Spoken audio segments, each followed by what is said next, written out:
जय श्री कृष्ण। राधे राधे। आज हम पितृपक्ष के 6वें दिन की पावन कथा सुनने जा रहे हैं।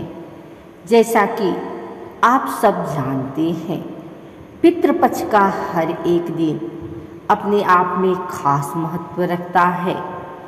हर दिन की कथा और श्राद्ध से हमारे पूर्वज प्रसन्न होते हैं और हमें आशीर्वाद देते हैं। तो आइए श्रद्धा और भक्ति के साथ सुनते हैं पितृपक्ष के 6वें दिन की यह कथा।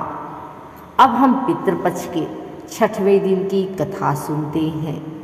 शास्त्रों में कहा गया है कि इस दिन का श्राद्ध करने से पितरों की आत्मा को विशेष शांति और तृप्ति मिलती है।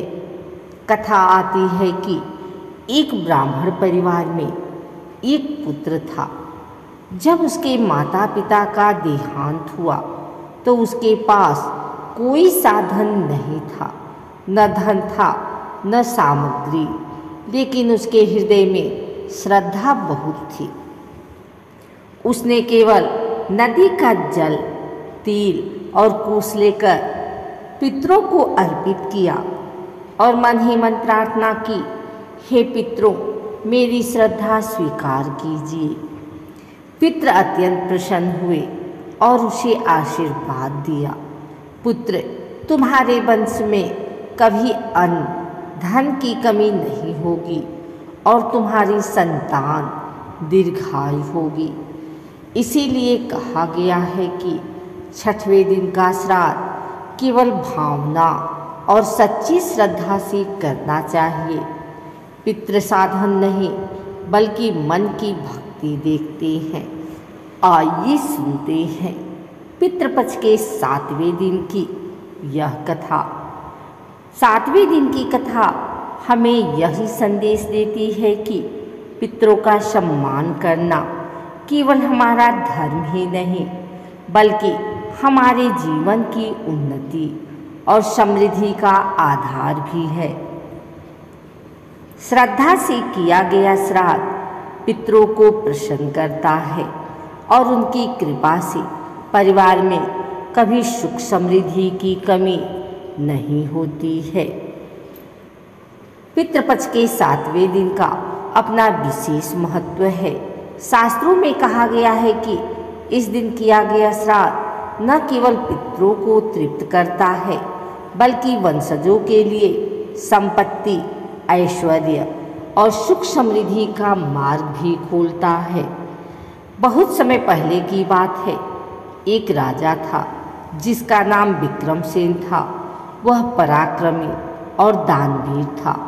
उसके राज्य में प्रजा सुखी थी और चारों ओर समृद्धि थी। लेकिन राजा के जीवन में एक कमी थी। उसने कभी अपने पूर्वजों का श्राद्ध विधि से पालन नहीं किया। समय बीतता गया और धीरे धीरे उसके राज्य में परेशानियां बढ़ने लगी। वर्षा समय पर नहीं होती थी, फसलें नष्ट होने लगी, प्रजा में रोग फैलने लगे और राजा के खजाने में भी धन संपत्ति की कमी होने लगी। राजा बहुत चिंतित हो गया। एक रात स्वप्न में उसके पितृ प्रकट हुए। वे बोले, हे पुत्र, तुमने आज तक हमारा स्मरण और श्राद्ध नहीं किया, इसलिए तुम्हारे राज्य में संकट आ रहे हैं। पितृपक्ष के 7वें दिन श्रद्धा और नियम से हमारा श्राद्ध करो, सब कष्ट दूर हो जाएंगे। सुबह होते ही राजा ने ब्राह्मणों को बुलाया और 7वें दिन विधि पूर्वक श्राद्ध किया। उसने तिल, कुश, जल, फल और अन्न से पितरों का तर्पण किया। साथ ही गौ, वस्त्र और अन्न का दान किया। श्राद्ध पूरा होने के बाद अद्भुत परिवर्तन होने लगा।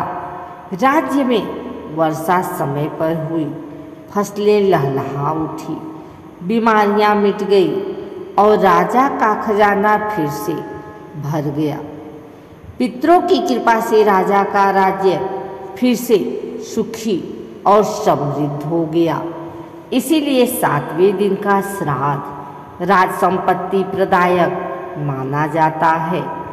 इस दिन श्रद्धा और सच्चे मन से पितरों को स्मरण करने से वंश में ऐश्वर्य, धन और समृद्धि आती है।